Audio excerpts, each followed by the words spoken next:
Hey, welcome back to the Comic Cosmos. Today we're reviewing Stargirl Season 1, Episode 13, the finale episode, and giving you an in-depth breakdown, Easter eggs, and theories on the episode. So if you haven't seen the episode yet, I really recommend you go watch the episode, because of course there'll be spoilers in the episode, and I mean, this is the finale episode, so there are a lot of spoilers. Anyway, was a really amazing episode with so many good surprises and cliffhangers and Easter eggs, so make sure to stay right to the end to hear every single one. So the previous episode showed the JSA racing to stop the ISA and Project New America, but they didn't stop them in time, and this left all the fully developed minds being controlled by Brainwave, and the JSA are the only ones who can stop them in this epic finale. So we start the episode with a flashback of 3 minutes before the Injustice Society's plan began, and we see Isaac Bowen, who just hit someone who was bullying him in the face with a tuba. This is obviously after his mom told him that his father pushed a violin string through a bully's ear, and we see a teacher scold him, and obviously he doesn't believe that his mom told him to do that. And before anything can happen, the football pitch actually starts to open, and we see that the Injustice Society's machine was directly under the field, and this confirms the theory we had earlier that the school was a big landmark for the ISA and their plan. So we see the machine has made all the adults in Blue Valley effectively freeze while Brainwave changes how they think, and obviously the children would be so confused as nothing's happening to them. And we see an example of this when Jordan walks down the street and talks to a little girl whose dad is being controlled, and he promises her a better future where everyone is a good person.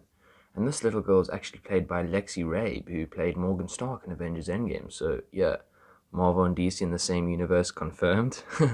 Anyway, another Easter egg I noticed was the cinema is actually currently showing the Haunted Tank movie, which is actually the name of a DC comic which started in 2009.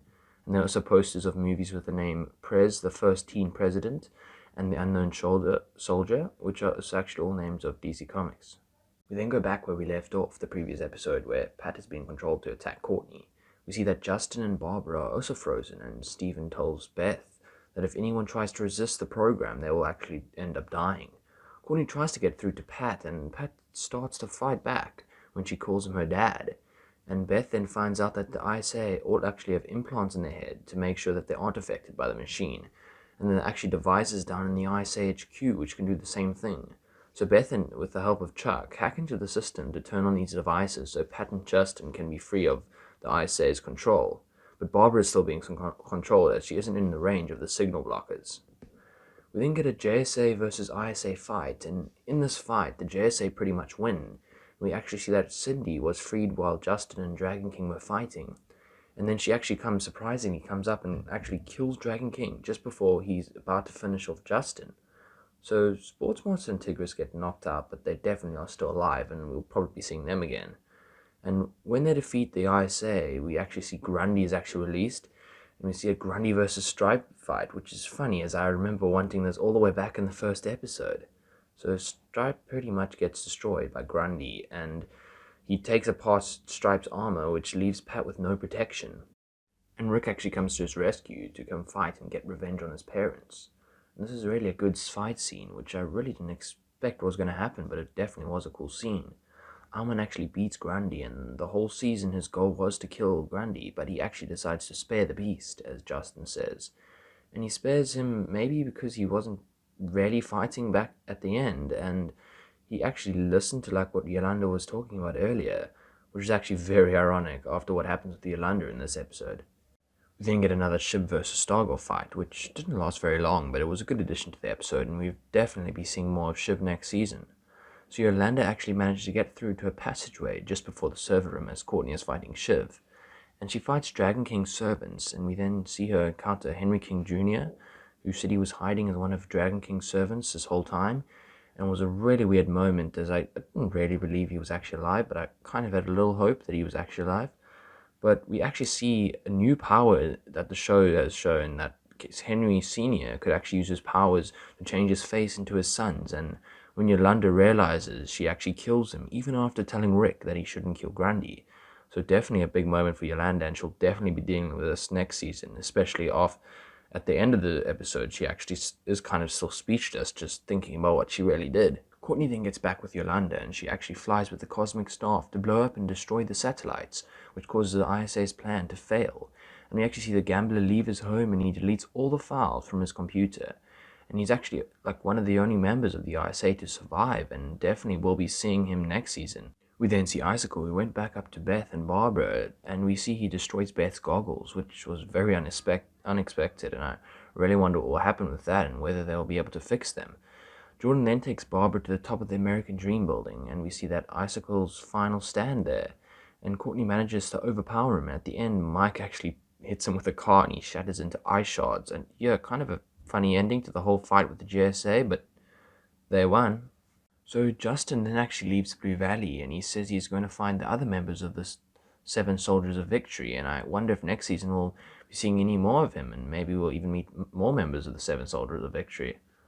We then get a cliffhanger sort of teaser for next season of the Shade, who is actually in the ISA HQ, and we know from previous episodes that he betrayed the ISA, and it'll be interesting to see what his plan is he has for next season, and he's actually watching a TV which is showing that everyone is saying that there was an earthquake in Blue Valley to explain what actually happened.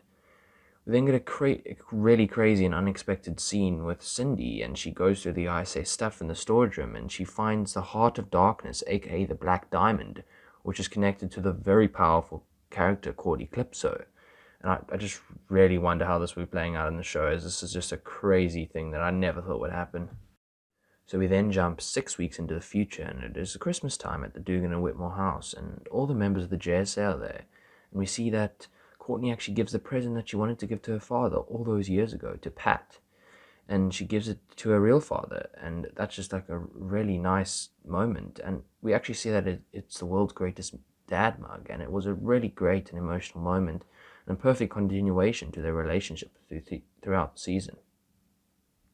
And the episode's main part really ends with Pat and Courtney flying into the snowy forest, and it's then actually dedicated to Courtney Elizabeth Johns, who the character of Stargirl was dedicated and made after, and it is the sister of Jeff Johns, who created the Stargirl comics, and has also actually created the show. So yeah, a really nice little thing there at the end. And I mean, we could have ended there, like, we've had enough teasers to make a good second season, but no, they put it in even an end credit scene, which was just like crazy, and like I can't even explain it any other way. It's someone actually looking for Pat at his old place in California, and we find out that it's actually Sylvester Pemberton, aka Starman. And wow, I just really never expected that, and I really don't know what this means or whether this is even real, but yeah, a really good ending, and really just creating so much hype for season 2, and yeah, a really perfect ending for this season in my opinion. So yeah, regarding my thoughts on the episode, I really just enjoyed the episode with so many cliffhangers and teasers for next season. I just can't wait for next season. Man, it's going to be good. Anyway, thanks for watching. I really hope you enjoyed the video, and I'd love to hear any of your thoughts on the episode, as well as any theories or Easter eggs you think we missed. And if you enjoyed, I'd really appreciate a like, and make sure you subscribe to keep up to date with all things pop culture. As always, see you in the next one. Cheers.